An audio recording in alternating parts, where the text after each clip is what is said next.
સુરતના ડુમ્મસના લગ્નના વરઘોડામાં બવાલ થતા કોળી પટેલો અને ખલાસીઓ વચ્ચે પથ્થરમારો થયો હતો.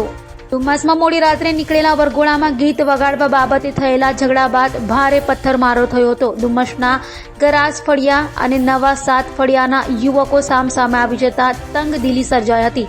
લગ્નમાં વરઘોડાને લઈ થયેલા પથ્થરમારાની ઘટનામાં કેટલીક મહિલાઓ સહિત યુવકો ઇજાગ્રસ્ત થયા હતા. ખલાસી અને કોળી પટેલ યુવકો સામસામે આવી જતા મામલો મોડી રાત્રે તંગ બની ગયો હતો. આખરે પોલીસે પહોંચી જઈ મામલાને થાળે પાડ્યો હતો. રાયોટિંગનો બનાવ બન્યો હતો. પોલીસે તેમાં તુરંત હાજર ત્યાં આગળ આવી કાર્યવાહી કરી ટોટલ 14 આરોપીઓને અટક કરેલા છે તથા બંને ટોળા વિરુદ્ધ 307, 143, આઈપીસીની 143, 147, 148, 427, 504, 506(2) જીપીએક 135 હેઠળ ગુનો દાખલ કર્યો છે.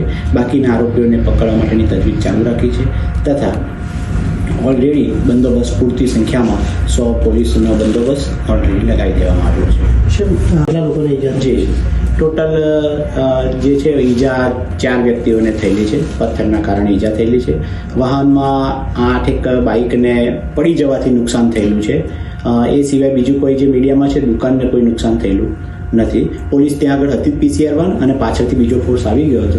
તરત કંટ્રોલમાં લઈ લેવામાં. 4 વ્હીલ કારોમાં પણ તોડફોડ થઈ છે. અત્યારે તપાસ ચાલે છે. જે આવશે તમને ઇન્ફોર્મ કરતા. સાહેબ, આ સમુદાય